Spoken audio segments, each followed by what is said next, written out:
Welcome to Brainstorm 9000. In the jungle, the mighty jungle, the lion sleeps tonight. Oh, God. Oh, my God, I woke up. Hello, the sleepy brains of the internet.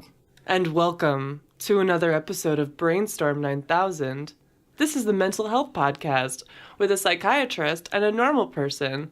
I don't know about that. So anyway, so the psychiatrist, that would be me. My name is Dr. Schultz, and across from me, I have a so-called normal person sitting. Her name is nickname Master McMaster. Actual name is Jane. Hello.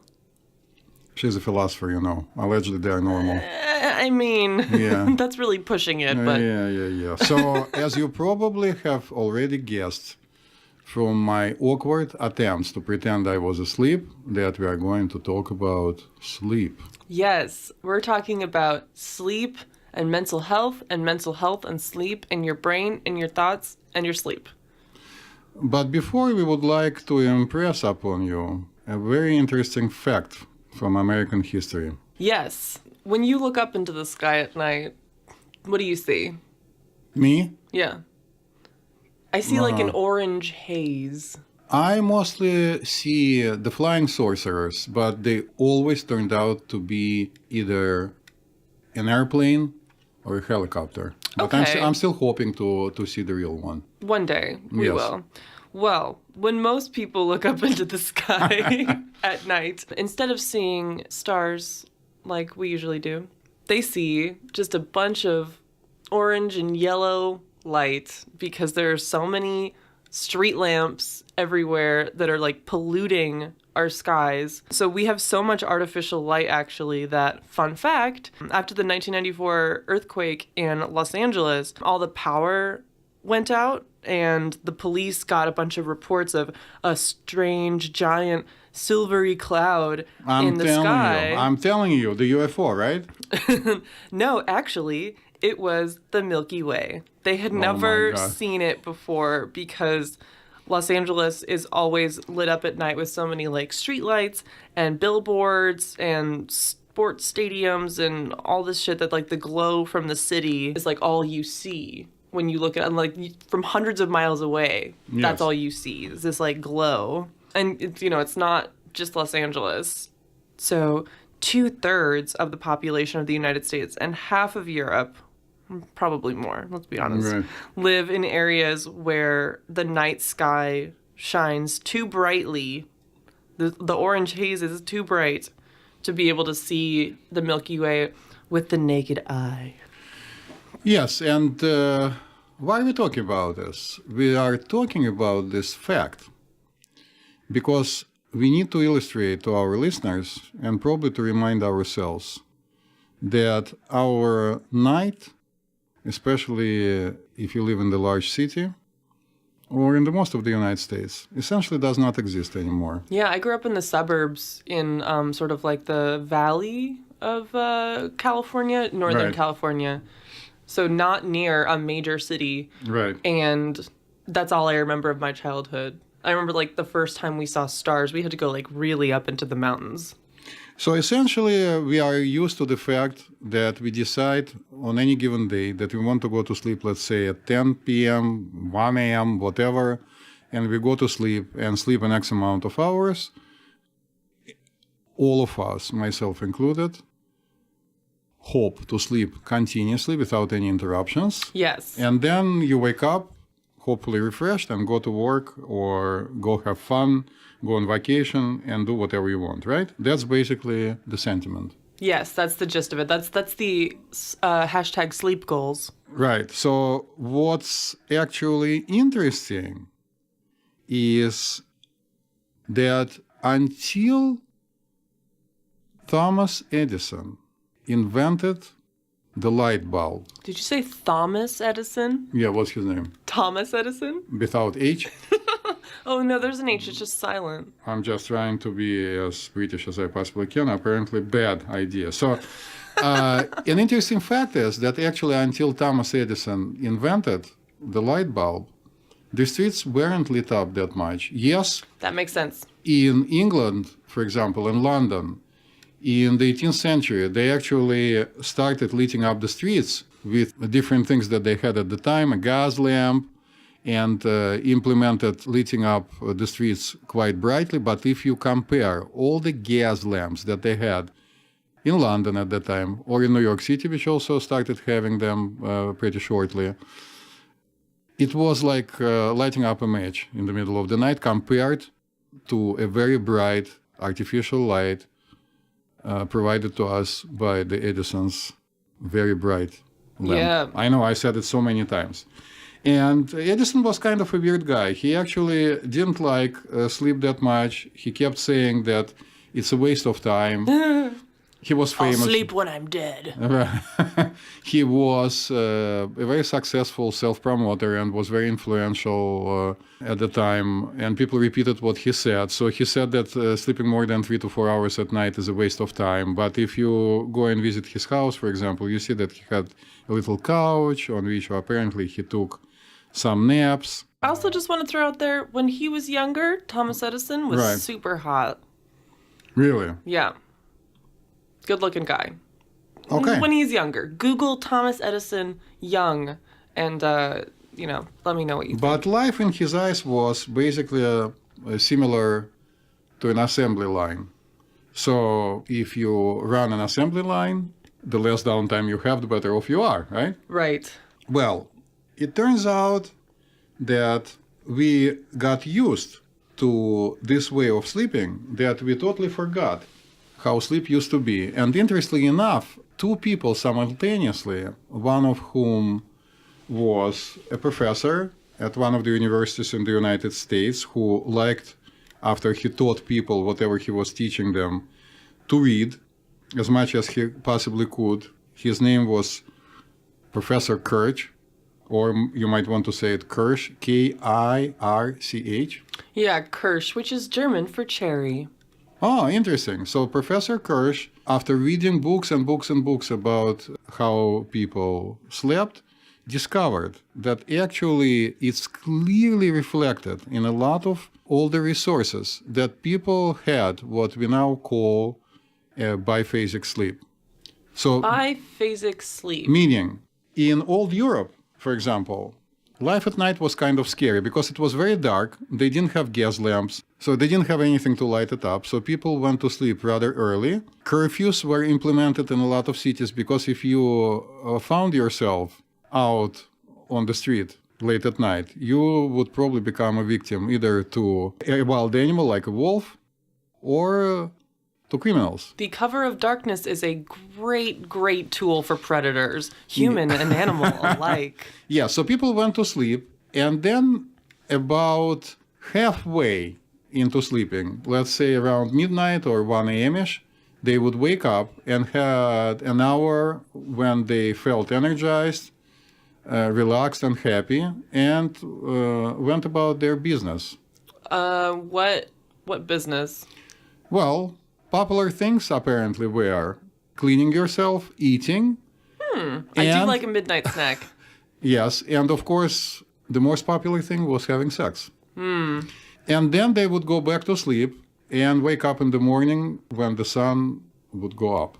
Did they have a rooster? Was that common for all humans before the alarm clock? Have no idea. Okay. But the rooster starts roostering when the sun goes up. Crack of dawn, right? Right. Yeah. I actually recently got like blackout curtains in Right. my bedroom, and it has completely thrown off my sleep schedule. It's so hard for me to wake up in the morning if they're closed. See, so you basically remind me of a professor, a psychiatrist, whose name was, I guess, Thomas Wehr, W-E-H-R. Is it Wehr or Where? Where? Yeah. Who worked in the United States and was fascinated with the fact that people sleep and kind of, in quotes, maybe waste their time. So he decided to research what's going to happen if you take a bunch of volunteers and deprive them of any access to anything bright once naturally the sun goes down. So no TV, no reading, no night light, nothing. I would like to be a part of this experiment. Well, you can conduct it yourself. So it turned out, actually, at the time they didn't have cell phones, that in about 2 weeks into this experiment, people go into biphasic sleep. So he published an article about it. Okay. And the historian professor was relieved because it turned out that people probably would listen to him now. So I think it's big news for most of our listeners that our natural way of sleeping is biphasic. And then, of course, people research what happens during this 1 hour or two when people are naturally awake in the middle of the night. And it turns out that they report that they feel more relaxed and more restful and happy as they've ever felt in their life, including even meditation. Wow. The prolactin level, for example, if you measure it, is high, which usually reflects successful meditation and relaxation. Prolactin is a neurochemical? Prolactin is a natural hormone that is released in many different cases. One of the most famous cases is lactation. So where a woman delivers prolactin. Love it. So today is the first day in my 29 years that I've ever heard this term biphasic sleep. I thought we were doing it right by going to bed at night and waking up in the morning. That's wrong. Well, it turns out that it is wrong, and weird. We are living for the last 100 plus years. Edison discovered his light bulb 1879. So it's give or take 150, 130 years, something like that, right? Yeah, late 19th century. Yes. Are there still people in the world who do have this two-step sleep? Of course there are people who live in the wilderness. Wilderness? Yes, thank you, Master McMaster, for correcting my awkward English. That's what I'm here for. One of the important things you've been doing in my life, yes. So it's remarkable that they still maintain this two-stage sleep. And yes, they do try to multiply as much as they can in the middle of the night. Apparently, it makes sex significantly better. People, if you want to try it at home, first give yourself 2 weeks of not responding to your texts after sun goes down. So in winter, that's so long, right? Yes. So right now in New York, sun goes down what time, like 6? Oh, no, earlier than that, like 4. Yeah. And it comes up at like 6:37. So my suggestion is maybe you go camping like in August when the day is long, right? Yeah. Well, for a month. Yeah. Just on that note, with like natural sleep cycles and darkness and light, the circadian rhythm, you might call it. Circadian, yes. So what about just side note, what about countries like Iceland where at certain times of the year there's only like 1 hour of sunlight? It's a very good question. I don't know. We probably would have to ask their natives because right now they have all the lights up. I think they slept a lot. I do know that they were like super fucking scared of the dark. Right. And they created a bunch of like fantasies and like folklore around all the shapes they would see of like the jagged rocks. Listen, it's very possible. I wouldn't be surprised if it's the case. No, it's true. So am I saying that we have to all revert, right, to the biphasic sleep pattern? No, I'm not saying it, although I'm thinking it. But when I start thinking it, my life would become extremely difficult. Yeah. But what I'm trying to say here is that our brains have been stressed quite a bit by a lack of biphasic sleep for at least 150 years. Yeah, there's a lot of like artificial changes to and like but the different cycles of sleep and all the artificial light and everything. Yes. So my point is that the brain is the main suffering organ of our body. Oh. I still say that because the heart started suffering much later. 150 years ago, how many cars did we have on the street? Probably 0. Yeah, probably. Right. I'm like really ashamed of myself. I should know this stuff more. Well, maybe I should know it too, but because I'm the time machine, I refuse. Google tells me that the very first car was in 1885. See? So, yeah, So, right. 150 years. We got it. All right. So another fun fact is actually that until the middle of the 20th century, which would be 1950s, doctors and most of the researchers haven't even looked into what sleep is because it was presumed, inaccurately of course, that the brain just shuts off and then for some cockamamie reason turns back on. Right, but actually it turns out that sleep is like one of the busiest, most important times for your brain, right? Yeah, so in 1950s, they discovered, the scientists, that there is REM sleep. REM is not only an acronym for a used to be famous rock and roll band. They're still kind of famous if you for their 80s. Yes. Yeah. What was the famous song they had? REM. Was the song that's in Donnie Darko? Losing my religion. Yeah, so we lost our and everybody hurts. Both of these phrases fit perfectly our program. Yeah. Because we did lose our sleep and we are being hurt. So good, REM. Yes, but yeah, So the actual REM stands for rapid eye movement. rapid eye movement. Yeah. Which is that's like the dreaming phase of sleep, right? Well, so it's called that because literally like you have rapid eye movement.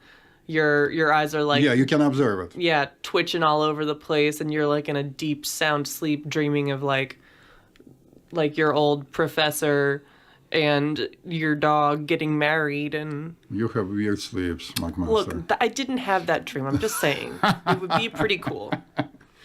Yeah, I frequently dream that I'm working yet at another hospital in some kind of a role of a doctor, and I have problems with my supervisor, so, and I'm not doing something right. And Oh my then God, wake I up. have so many stress dreams. We have to do like a whole separate episode about dreams. Of course. So, of course, people started looking into how the dream is, and it turns out that it actually has more than a REM sleep. Right, yeah. So from what I remember from Psych 101 Right. in college, there are like 4 stages of sleep. Yes, I agree with you. Some people say 4, some people say 5, but 5 means that they break down the first phase into 2. Okay. So stage 1 is a light, non-REM sleep. So in a 4-stage model, they'll just tell you that you are drowsy, but it actually has 2 substages.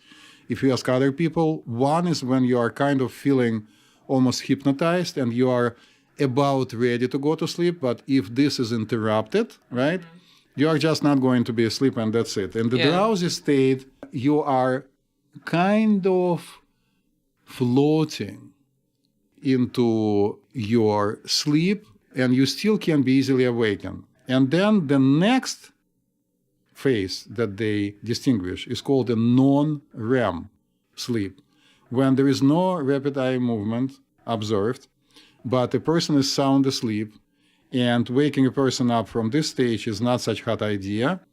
It's going to be disturbing. Mm-hmm. One of the most amazing phases is actually the next one that is called SWS, slow, SW, wave. I hope I say my W the way that people can hear that it's not a V. It's a great W. All right. So sleep.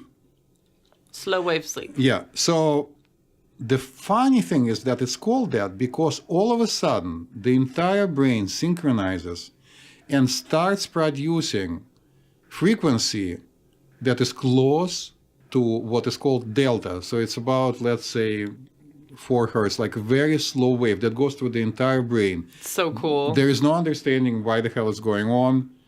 I mean, people guess what happens. Some people say that it probably synchronizes, clears itself, cleans itself, which has been shown that it does.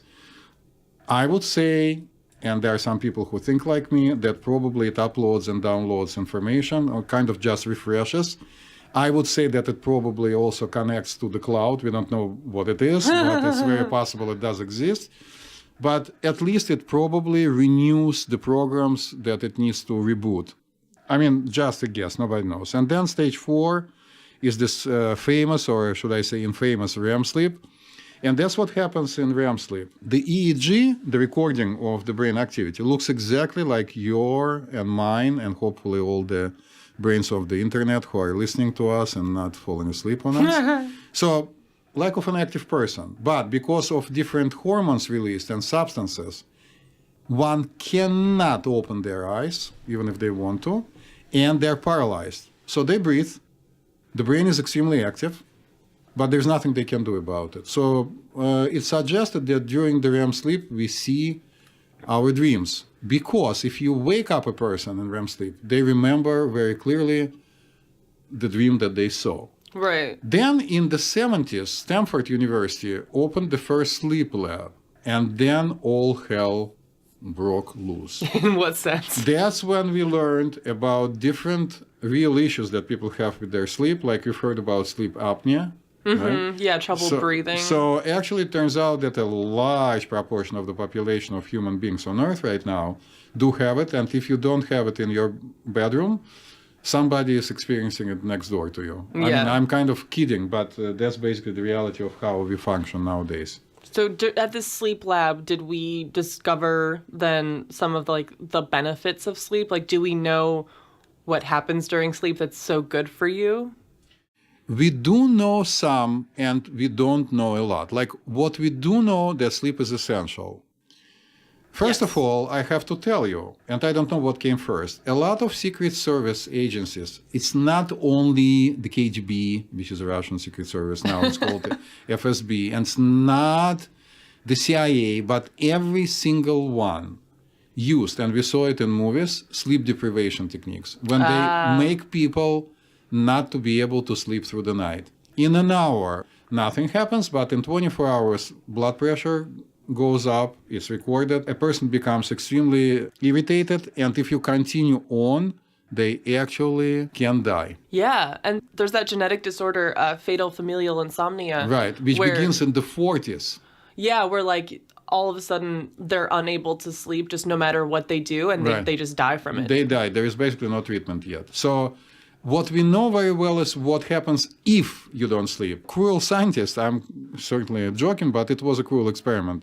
In the 80s, conducted an experiment on mice when they would put them on a special floating device, which kept them awake, because if they fell asleep, they would fall into water and would wake up and had to swim back on the platform. Of course, the scientists forgot that actually, unfortunately, some mice might not wake up and drown. Mm-hmm. So what happened was that if they were kept awake for a number of days, they couldn't function anymore. They couldn't eat. Their skin became awful, and they essentially died. So it was described, and then nothing else happens for about 20 years, when another group of scientists repeated this research, but this time they actually conducted autopsies on them, and to their surprise, they found out that actually physically, they couldn't find anything wrong with the rat. Really? So the sleep is a thing that basically keeps us alive and well, and it's probably more important than anything else you and I can fathom right now in this room. Fathom.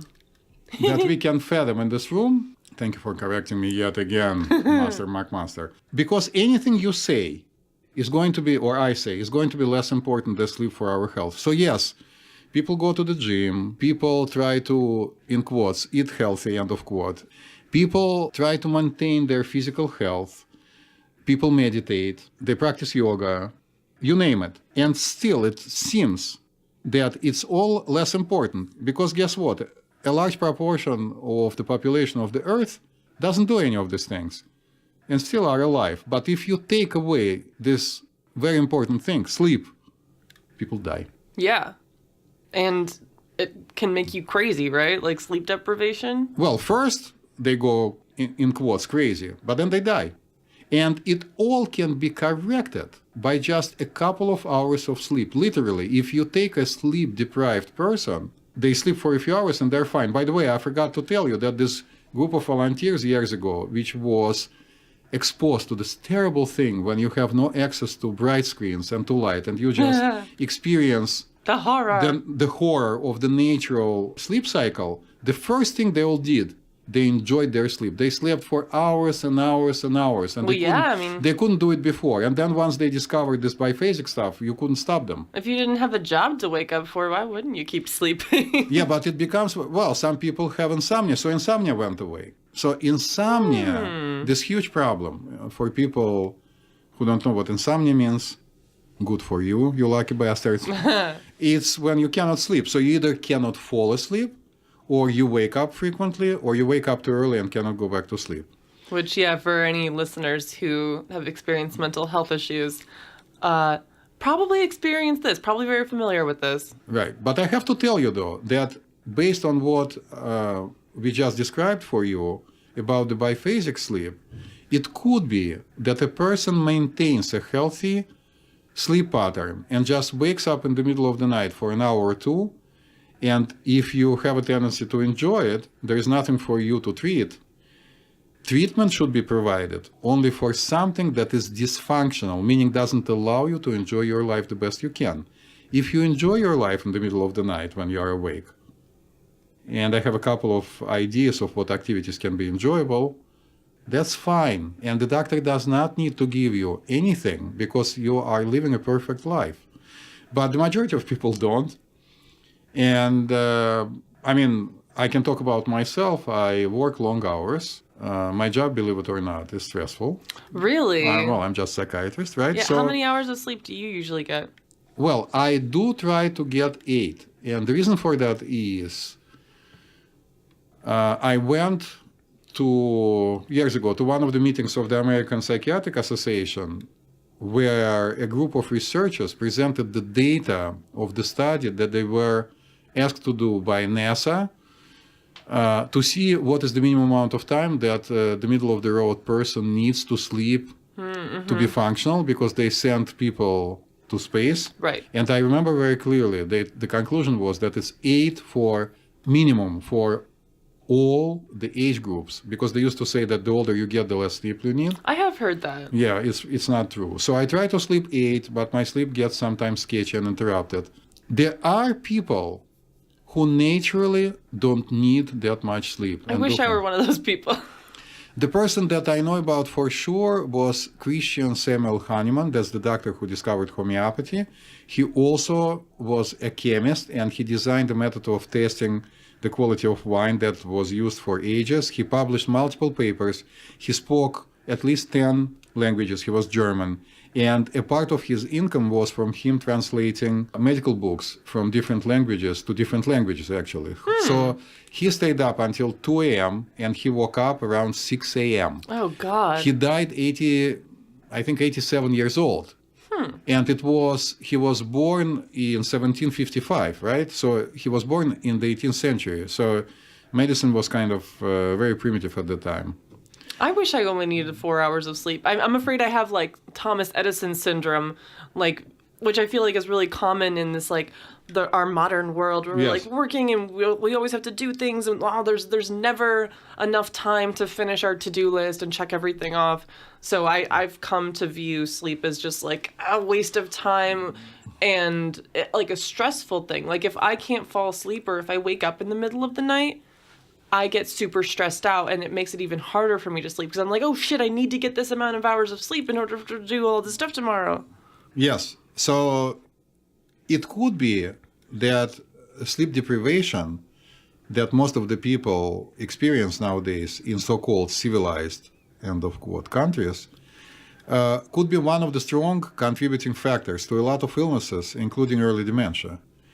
And of course, your and my laundry list of things that we need to do includes not only work, it also includes having fun, right? Mm-hmm. And a lot of people go out at night and drink excessively or get drunk, have blackouts. All these things interfere with sleep. Like, for example, if somebody gets drunk and passes out and then wakes up 12, 10, whatever number of hours later, this person didn't have proper sleep. Yeah, I'm very sad to hear this. Truly. But it is true, though. I mean, if you start thinking about it, it is an accurate statement. And isn't the reason that alcohol, doesn't it suppress your body's ability to produce these relaxation hormones? Most likely. I mean, alcohol does a lot of things, and we are not talking about it with a lot of details, but there is alcohol and there is alcohol.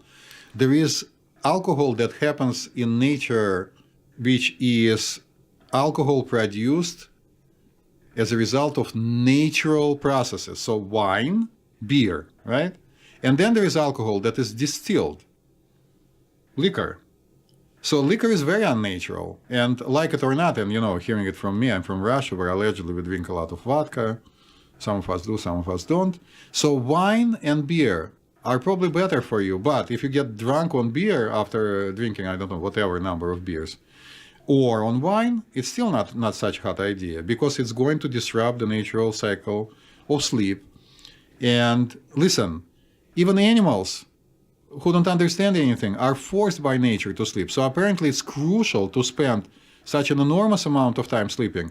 We have cats, right? Mm-hmm. How much do they sleep? It looks like always. Most of the time. Right. Their lives always look great when they're just blissfully snoozing. I think they sleep an average of 20 hours a day. And I can tell you, I used to have a beautiful golden retriever, and we saw him laying on his side and making noises and moving his legs as if he's running. Mm-hmm. So they are doing something. I mean, they have some kind of dreams, and they're recharging. Yeah, well, we don't know what's going on, actually. So the bottom line is that we know what is bad about insomnia, not sleeping, and we know a couple of things that, listen, it's a very new field. I mean, people started looking into sleep in basically the 70s. Right. So we know that there is some biochemical cleanup going on in the brain that's been shown. And everything else is an extrapolation from a bunch of data that people received. But what actually happens inside of the brain, neither during REM, because it's not only for us dreaming, neither during the slow wave stage, when the brain, for some reason, apparently this reason is important, synchronizes. So it would be silly to say that REM is more important, slow wave stage is more important. Everything is important. Yeah, right. So during the trip to the sleep lab, not the dream lab, they call it a sleep lab. When you go to a special lab where they have a relatively comfortable bed and they hook you up to a multiplicity of different electrodes, they monitor how you breathe, hence sleep apnea was discovered, and they monitor your brain and your heart activity. So they do know how frequently you wake up, what's happening with your breathing. People with sleep apnea hold it too long. But I can tell you, it still requires more research. Oh, definitely. But they have done a lot of studies where it seems like sleep helps with like learning and memory, right? Of course, if you wake up children naturally, their performance, academic performance, improves dramatically. So that's why in the school system, the beginning of the classes was moved up, I think, by an hour, because it turned out that if children sleep longer and teenagers, they perform much better academically. That makes sense. I feel that. And Yeah. isn't it also, I also remember from, God, Psych 101 just really stays with you, you know? I don't know. I didn't have it. I had Psych, 9,000. All right. Well, in Psych 101, one of the things that I remember most that I still like try to like hold on to all the time is that in like the sleep cycles that we talked about with like the different stages, that they happen like every like 90 to 120 minutes, multiples of 3, so that if you're trying to take a nap or something, Right. you should give yourself 90 minutes to sleep so that your brain can go through a whole cycle. Because if you wake up in the middle of like REM, like you said, like you can recall Right. your dreams, but you feel like super groggy and disoriented. And True. I can tell you, and you probably know about it better than me, there are now multiple apps, phone apps, that monitor your sleep. yes, And you can ask the app to wake you up in a particular part of the cycle. Maybe that the time has come for us to share with our listeners our mutual wisdom about the importance of sleep for people who have emotional issues, what can be done to improve sleep. yeah. So obviously sleep is critical for everyone, but sleep and mental health issues are very, very closely connected. Mental health can affect your sleep, and sleep Right. can affect your mental health. And sometimes it's like a self-feeding monster. It's a two-way street. Yeah, so from what I know, there's some mental health issues like depression or like bipolar, like mania, where you either sleep too much or you're not getting enough sleep. Can you, from your psychiatric perspective, tell us more about how those two are related? So it's a two-way street. So I guess we already spoke at length about the fact, and it's a fact, that sleep deprivation causes enormous problems, including causing by itself a feeling of being stressed and completely out of order. And depending on the epigenetic makeup of a person, meaning depending on what your weaknesses and strengths are, one might fall into depression, another one become anxious, unusually depressed if they don't get enough sleep, or even manic, and or they can have problems with concentration, physical performance, sex drive will go down, many different things. Life is not as beautiful. On the other hand, if a person already is diagnosed with an emotional issue, frequently a part of the presentation of, let's say, major depressive disorder, just depressed, bipolar disorder, sometimes manic, sometimes depressed, schizophrenia, anxiety, panic disorder, frequently is a problem with sleep, one way to the other. So it's easy to understand that a manic person doesn't sleep. And if they continue going on without sleep, a disaster happens. Some of them just fall asleep, but some of them don't and require an inpatient psychiatric admission and treatment. Yeah. And the goal of the treatment to make them sleep. So they get snowed, pardon my French, by different types of medications. I'm not going to name them because our listeners are not doctors. And if you are a doctor, you know what I'm talking about here. So the first thing that doctors try to do is to help them go to sleep because it helps to recover from mania. Depressed people fall into two categories. Some sleep too much and have difficulties getting out of bed, and some either don't sleep enough or wake up very frequently. So when we give a medication for depression to a person, not a sleeping pill, an antidepressant, the first thing that a person notices very frequently, and we are looking for, is normalization of their sleep pattern. For manics also. And if it doesn't happen in a depressed or manic person or an anxious person, it means that the medication is not doing the job. And very frequently, some of us add to treatment a medication for sleep. I didn't know. So, I mean, I've had mental health issues, I've had sleep issues, but I mean, never anything very serious, but I just never realized how important sleep is and sleep regulation is to mental health, to getting your mental health back up. I mean, it makes so much sense now that I'm hearing it, but it just never occurred to me. Yeah, but I have to warn our listeners and tell you guys that if you lost a night's sleep because of something upsetting that happened to you, it's probably kind of normal.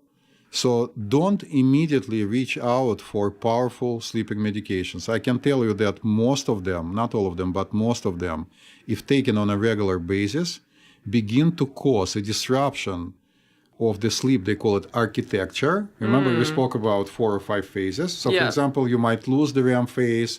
The SWS, slow wave stage, might become too long, and it's not good for you. And every week at least, I meet at least a person who is on one of the powerful sleeping medications and reports not being able to remember things that clearly, decrease concentration, and ask me for a medication for that. And I tell them, look, the first thing we need to do is to stop this medication that is causing it. And they are usually very surprised. They didn't know about it. Nobody told them about it. I, of course, make sure I tell my clients about this kind of stuff. Yeah. Speaking of the connection between sleep and mental health, actually, this is reminding me of this meme that I posted on the Brainstorm 9000 Instagram. Brainstorm recently. 9000. At Brainstorm 9000. I think it's become one of our most popular posts, but it's like Kermit the Frog trying to sleep, and it says, when you're fatigued because of your depression, but you can't sleep because of your anxiety. It's so relatable. So, of course, since I'm wearing these multiple hats, one of which is a founding diplomat of the American Holistic Medical Association, I can talk to you people about supplements that you can take to normalize your sleep. Yeah, so now that we've kind of established how important sleep is to the brain, whether you have a mental health issue or not, it's always important. Let's talk about things that people can do to improve their sleep, right? Right. So maybe not all of us, the earthlings of the Earth of 2019, have mental issues, but of course, especially for people who live in large cities, in a so-called modern society, we all have brain issues because we are all, without any exception, subject to stress. So some of us and some of you guys try to deal with it the best you can. You meditate, you take yoga classes, you try to eat well, you exercise, you try to relax, but the stress keeps coming. And you know that because the next thing you are going to do, or you are doing it already, you are listening to our voices right now, probably on your cell phone, and you are looking up the social media and the text messages. So one of the Look things... up that Kermit meme, y'all. So one of the things that I suggest to do is to accept that this is a fact of our life and try to find the time that is a quiet time in your day when none of these things are present. You want to call it meditation, you want to call it relaxation, call it whatever you want, but please unplug from all the devices. It's hard, but it's important. It's important. I see why it's important. We are already neurolinked like there is no tomorrow to our devices. They are already a part of our... We use them. They enhance our life, of course, but they also keep screwing us up. So this is very important. So I hear, Master McMaster, that the intelligent you, the wise you, the philosopher, have been implementing certain things in your personal life.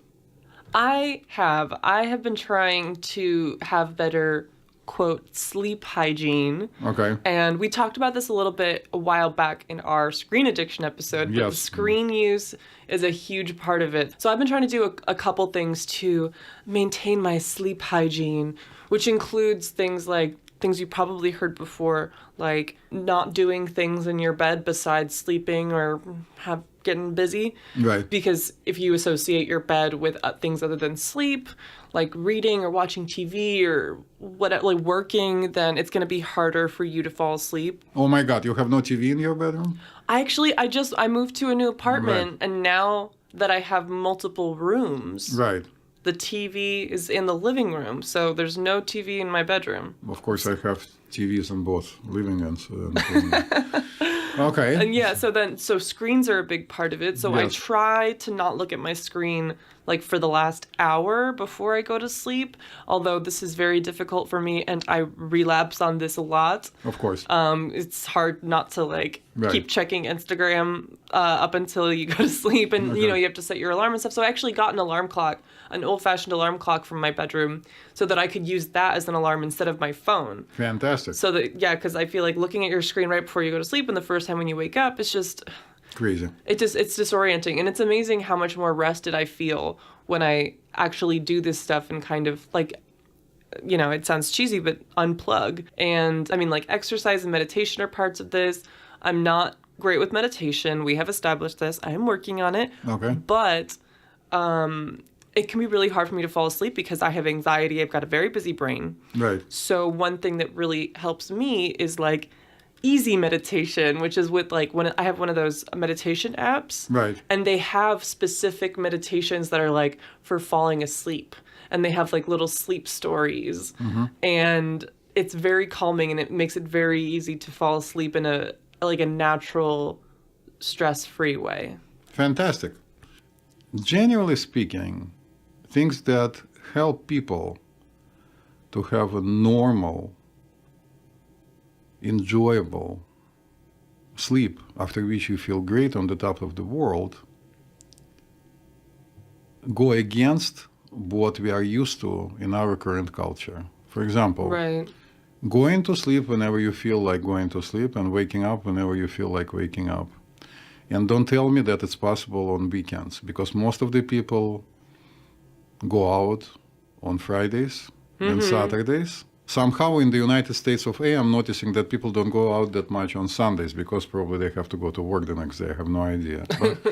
But going out usually involves indulging in different activities, overeating, and probably drinking too much. But seriously speaking, actually, having a restful, healthy sleep means changing too many things in a lot of people's life. So Yeah. people say they want it, but they're frequently unprepared to do whatever it takes, or everything that takes to really optimize it. And hence they take some kind of sleep enhancing things. Right. Drink wine before going to sleep. That's very common. Drink liquor before going to sleep. Drink beer. At least drinking beer makes sense because beer is made out of hops, at least regular beer, which is not made out of wheat. So hops actually helps people sleep and exists as a separate supplement to take to improve the quality of sleep. We'll talk about it a little bit later. Interesting.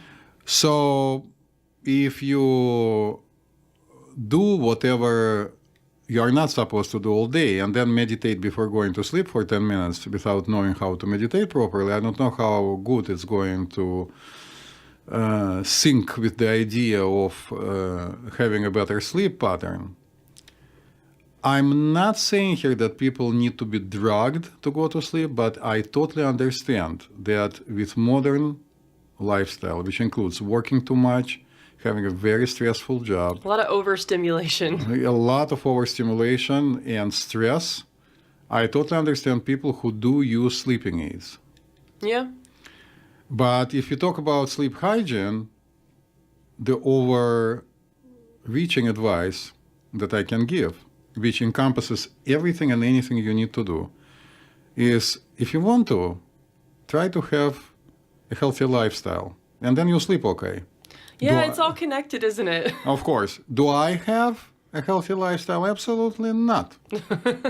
Right? We are sitting right now here in our off hours. We are not going to even mention when, recording this thing. I mean, do we enjoy doing it? Of course we do. But we could have been, I don't know, taking a walk, I don't know, doing tons of different things that are healthier.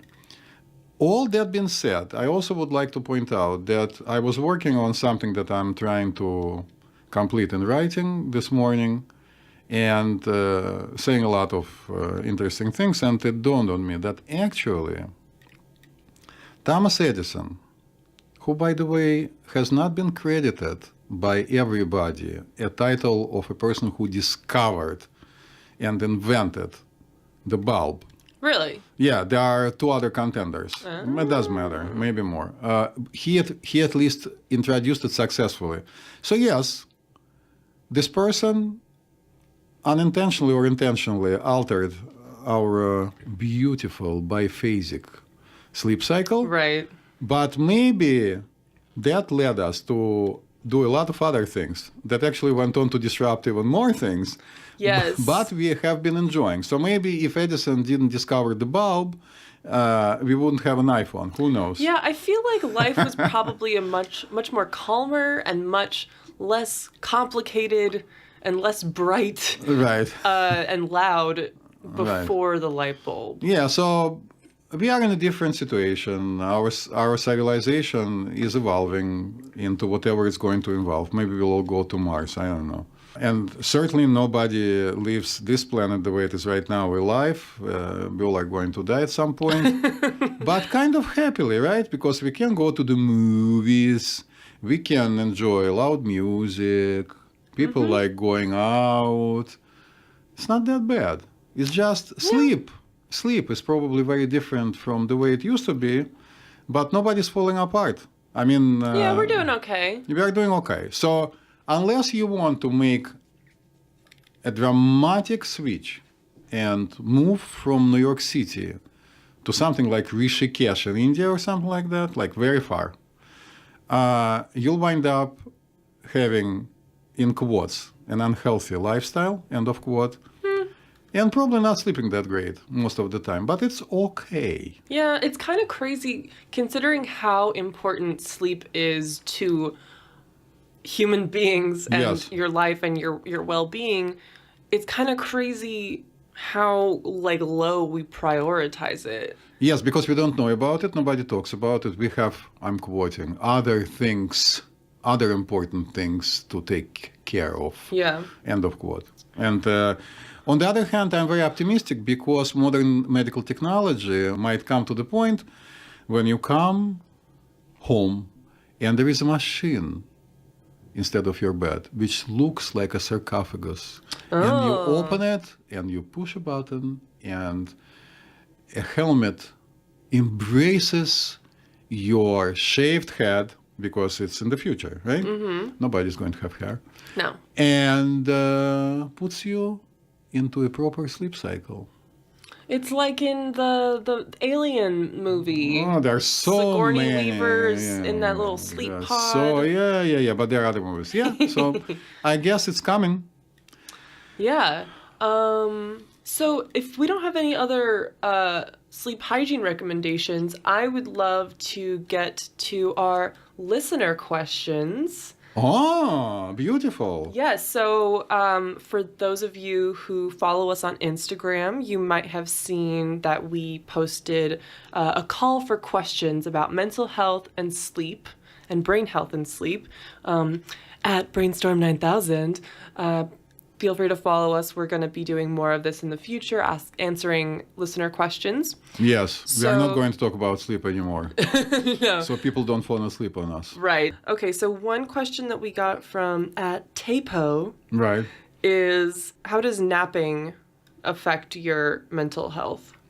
Oh my God, do I have an answer for that? So I used to be a happy man and had the time to take my early afternoon naps, at least on weekends. And I can tell you, from my own experience, it improves the quality of life very much. If you don't trust me, think about a super famous politician from England who liked marble cake. Winston Churchill? Yes. Ah. He also smoked cigars, and he also died very late and was fat. So he So what's the actually lesson? he actually took naps very frequently. Naps are considered to be by many very good for you. There is always a question of how to orchestrate a proper nap. And when you take a nap, you feel relaxed. When you wake up, are not as tired as you were. So it makes you more alert. The mood is better. Yeah, actually, I've heard that at, big tech companies like Google, Right. they have like little napping rooms and It is napping very pods. true. It was very true because I know people who work in Google, and it is very true. Google also gives them anything they want to eat Yeah. and free access to the gym and a lot of very good things. And they had a psychologist on staff. It's an amazing company. So And the napping is supposed to help them like be more creative and more productive, of course. right? But I would like to bring up one of my favorite advices to people.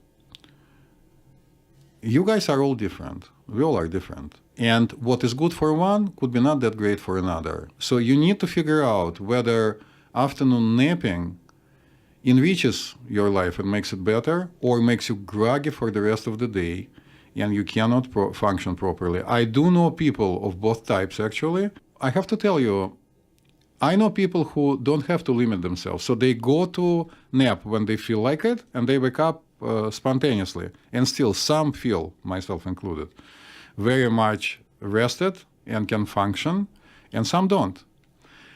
I don't have in front of me any data, but my personal multiple observations of multiple people tell me that so-called early birds, myself included, people who like to wake up early, have more mental and even physical energy in the first part of the day and go to sleep kind of early by some people's standards, do enjoy napping very much and have more energy in the evening. People who are night owls, only in my observation, I'm not saying I'm right, not that much.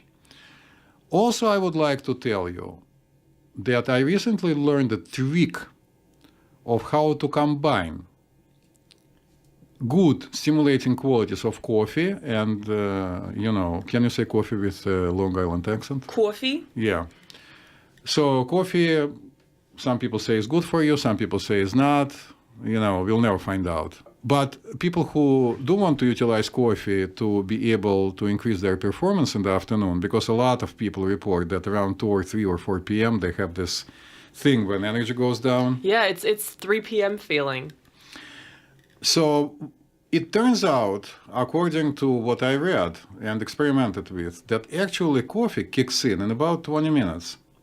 So there is a much longer explanation to that, but what I tried to do, according to the advice of one of my favorite books, you have your coffee, and then you nap for 20 minutes, and then when you wake up, coffee kicks in, And it's beautiful. There is a lot of science and biochemistry behind this idea. It really works. At least for me, it did. So that's another advice that I can give you. How long should be the nap? Master McMaster conducted extensive research on our favorite resource, Google. What did the Google tell you? Well, I've seen a lot of websites that tell me that like, if you want to take a power nap, Right. it's best if it's like 10 or 20 minutes before you get into like a full sleep cycle, because then if you're like awakened in the middle of a sleep cycle, Right. then you're going to feel like groggy and shitty. It's also pretty common throughout the internet that if you need to take a nap that's longer than like 10 or 20 minutes, to take a nap that's 90 minutes, because that's a full cycle of sleep. Yeah, it's 90 between, we checked, of course, before this program. Most of the resources quote 90 to 110. Some say 70 to 120. So it's safe to say that it's an increment of 90. Yeah. So it's either 90 or 120, right, for you. I know that there are multiple apps that actually follow you during your sleep. I've seen many, many advertisements about them. And you basically take your iPhone and put it under your pillow. Really? Yeah, one of my daughters has it. Yeah. Isn't that, can't they explode? Well, I think that was just that iPhones, one Samsung. Yes, and it monitors you, and then gives you the stats in what part of the sleep you are when, and then can help you to nap productively, meaning to enjoy your life better. So on one hand, we just said a few minutes ago to remove all the electronic devices from your Right. bedroom. Sleep look with it at under us. your pillow. Yeah, but we are in 2019. So It's the future. Okay, so that's napping, which I personally, I'm not good with napping. I know like my own limits, because if I fall asleep, I'll just want to sleep like all day. I'll like become Rip Van Winkle, and then I'll be really grumpy when I wake up. So let's get to our second listener question for today. So this question comes from Flow Night, and their question is, what's the best thing to do if you have insomnia? well, the best thing to do if you have insomnia, the super best thing to do, is to have a sleep study done. Yeah. If you can afford it, meaning if you have insurance and this insurance covers, most of them do, it's an event because you'll wind up going to the sleep lab and they'll put you in what they consider to be a comfortable bed, which it probably is, in your own room, and attach a bunch of electrodes to you. And then they'll give you all the stats about what's going on. They also look very carefully for a person having or not having sleep apnea, which makes me actually uncomfortable because, yes, I know the statistics say that it's 75% plus, which also makes me wonder whether the statistics are accurate. But short of that, it's a good idea to have it. Prior to that, you can do a lot of things to eliminate factors that definitely affect your sleep. So one, and I'm going to start from it because it's the most obvious one. Do you or don't you have an emotional issue? Do you have depression? Do you have anxiety? Do you have bipolar disorder? Do you have PTSD? Blah, blah, blah. I can continue forever. And if you have this bona fide diagnosis, then treatment of this problem is going to help to normalize your sleep. On the other hand, as I mentioned it before, the normalization of sleep improves the chances to recover from whatever issue you have, even if it's not mental, even if you have high blood pressure. Which brings me to another important point.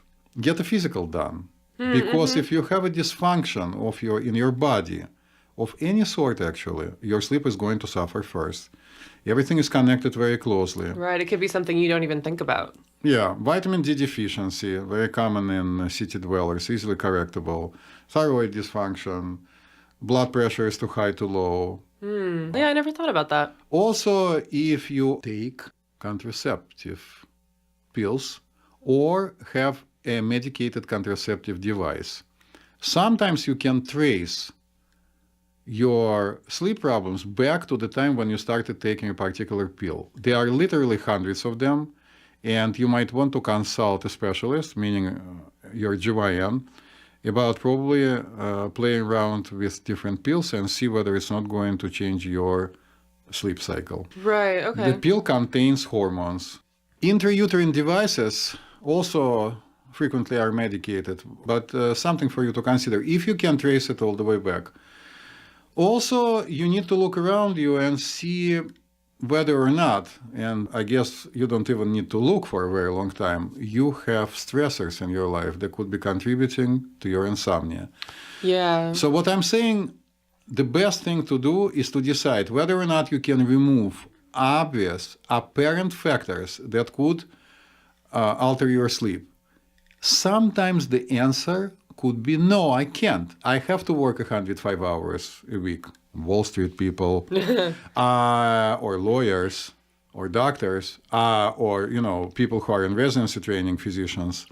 So you can't. Or you have a little baby and the baby is screaming, or you need to breastfeed every 3 hours. I mean, whatever that is. Then you still need to consider what is the appropriate measure for you to take in order to be able to sleep normally. So if you are a breastfeeding mother, taking medications, for example, is not such a hot idea because they might go into your breast milk and then into your baby's head. Not good. Since I'm familiar with this method and we utilize it and it gives very good results, of course, I'm going to mention one of the very effective methods for insomnia, which is neurobiofeedback. But Right. it means usually that you have to come to an office where people do it. And it's a process. You have to do it once a week at least for 20 to 40 sessions. And most importantly, if the stressor behind your back is still there, neurobiofeedback is going to help you while you are doing it. And then the effect is going to disappear because it's going to be like this bird that goes like this. Woodpecker? Yeah. Like you're going to have a woodpecker on your head. And if you have a woodpecker on your head, neurobiofeedback is going to be useless. Would be nice to shush the woodpecker away from your head. I don't know how we spoke about it before. So if the woodpecker is still there, then the next thing to do is to try to take some kind of medication. And here I'm going to pull together conventional medications and herbals and supplements because it's a substance that you take in and you just try to improve your well-being. Most of the famous people on their shows have a tendency to stay away from recommending a particular brand of a supplement or medication. Since I'm not famous, are you famous, Master McMaster, yet? We're pretty famous. Yeah, well, like 2 people know about us. But, No. We're pretty famous on Instagram, all right? Yeah, okay, so we are famous. Then I'm not saying. Just kidding. So I can tell you what I use to help with jet lag. So when I travel long distances to Europe and come back, I need to be able to adjust to whatever is going on. So I grew to love a supplement made by a company called Metagenics. It's called Benesom. I buy mine just on Amazon.com. I like it because it works for me. That's the main thing. Second important thing, it's one of the probably 2 or 3 best companies in the world. Quality is very high. Another thing is, it contains everything that works. It contains 5 different herbs. It contains magnesium, calcium, and it also contains high-quality melatonin. Which brings me to tell you, do not go crazy on melatonin, okay? Because melatonin is a naturally released by our brain substance. It's like a mini hormone. Yeah, we touched on this briefly in Yes. our most recent episode. Yes, so we need to understand that our body constantly utilizes the negative and positive feedback mechanisms. So the negative feedback loop means that if there is too much of something, the thing that stimulates it, tells the body to produce it, is going to shut up and not produce it anymore. So if you take melatonin from the outside, your body has absolutely no initiative to make it itself. And the brain might either decrease or stop altogether melatonin production. Not a good idea, because your melatonin is much better than mine. That's for sure. So there are various types of herbal tea and different types of herbal mixtures. And I cannot give you any opinion on that. I just mentioned one because I know it works. I've tried myself different herbal teas. And for me, the ones that contain chamomile help me if I had too much coffee to drink. Chamomile tea is an antidote of coffee, so you know. Helps to eliminate this stimulating effect. but I don't like the taste of chamomile. Valerian, of course, is very good, and then, but it smells terrible for a lot of people who are not from Russia.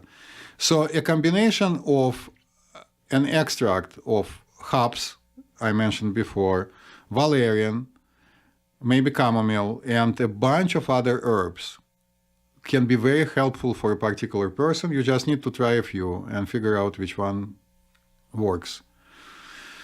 Since I'm a psychiatrist and prescribe sleeping medications all the time, I'm going to tell you right off the bat, I'm not going to tell you which one is better because I just don't know which one works for you. Right, it depends on the person, right? Yeah, but one thing I can tell you that without mentioning any names of very popular, super popular sleeping medications, you need to understand that in some people, taking them for a long period of time and they're not designed for a lifetime use, people begin to notice that they cannot recall things. Their memory becomes very bad.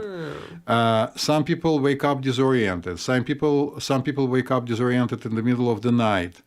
Some people have difficulties driving. So you have to be really careful. Luckily for all of us, at least in the state of New York, and I think in our neighboring state of New Jersey, these prescriptions only, they have to be prescribed by a physician. Yeah. So please be careful. I think that's all I have to say. For some reason, I didn't mention meditation and relaxation, right?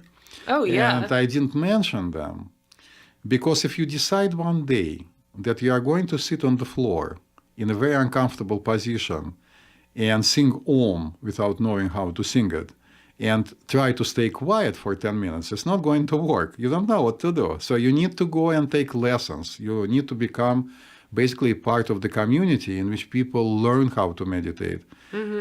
I, a person who practiced yoga most of his life, still suggest to all the novices who are in the United States to actually consider TM, Transcendental Meditation. And the reason is this. It's a very structured environment in which you can learn how to meditate. But meditation doesn't yield results right away. You would need to put an extra effort. So can you imagine that you work on the Wall Street and you spend what am I saying? 2/3, 3/4 of your life working, and then all of a sudden you decide to meditate for 10 minutes. I don't know how helpful it's going to be. But of course, go ahead, knock yourself out. As someone who's meditate. not a pro in meditation, like there are times when I've tried to meditate and I just kind of end up falling asleep. I think it's because when I'm actually try to meditate, Right. my mind is so focused Right. that I'm just able to like let go and truly relax, and then I just conk out. Good. So if it works for you, and for me personally, with all my skills, what actually works, if I cannot fall asleep, which luckily for me is not an issue, but if I can't, I start reading a boring book, Yes, that also helps me. which usually has to do with psychiatry, actually. Nice. I don't even know what else to touch upon. I think we covered most of the bases. Yeah, I think that covers it. Yeah, so that wraps up our listener questions for this week, and thank you to everyone who sent them in. Thank you. Continue doing it, please. Yes, keep an eye on Brainstorm 9000's Instagram, and feel free to message us questions, even if we don't ask for them. Yes, but we are asking you. Yes. Okay, awesome. So do we want to wrap up with just like a quick list of the best things you can do for your sleep? Of course. So the best thing to do, hands down, is to try to identify the main stressors of your life and then try to develop strategy, or as I like to say, strategery, how to decrease the stress in your life and probably remove it.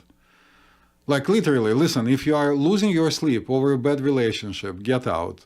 If you are losing your sleep over a terrible boss, change your job. Right. Simple things. They sound simple, they are not easy to achieve. Another important thing is to figure out what kind of sleep schedule works for you. Because as we all know, there are some people who need to go to sleep early, and then there are some people who need to go to sleep late. But make sure that you then stick to your schedule. Yeah, like listen to your body. I mean, people say Right. like 7 or 8 hours is usually good for the average adult, but like I don't feel great unless I get like 9 hours of sleep. So then that's what you need. Yeah. Any single norm, in quotes, was achieved by the following. People questioned or measured, gathered the data, to say it in a simple way, from thousands and thousands of people and arrived to somewhere in the middle. Right. But for someone, it could be different. So you need to learn about yourself and do what's best for you. You also really need to work on getting a comfortable mattress. I'm not Okay. going to give you any advices. You figure it out. For some, it's hard surface. For some, it's soft.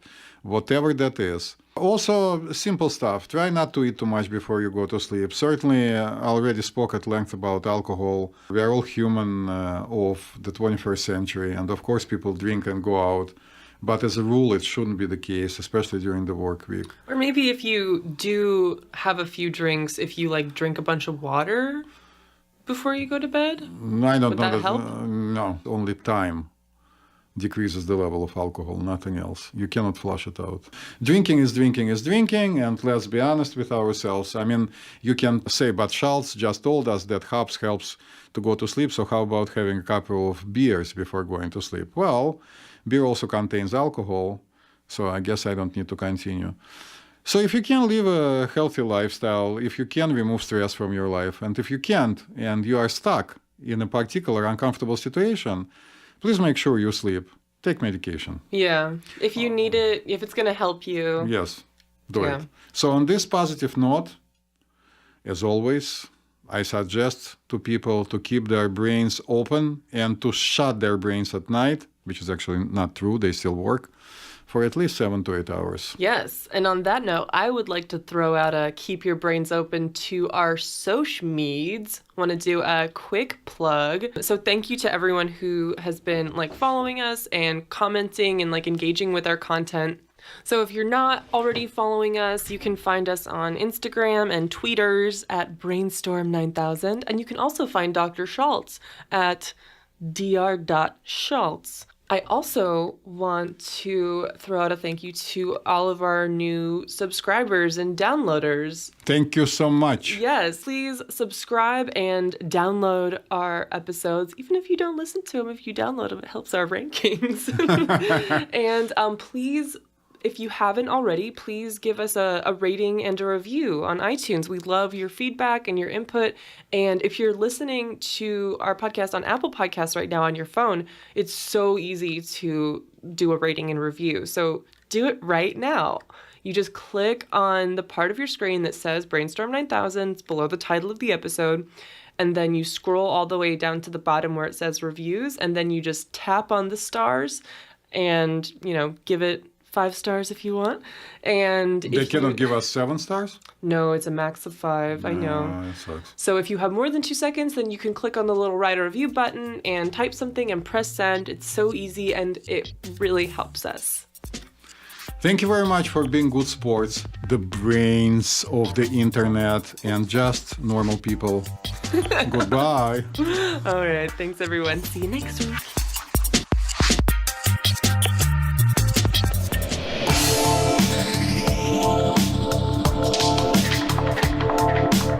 Hey everybody, thanks for tuning in to another episode of Brainstorm 9000. If you like us, love us, or marginally tolerate us, hey, go ahead and subscribe, rate, and give us a review on iTunes or Stitcher or wherever the hell you listen to your podcasts.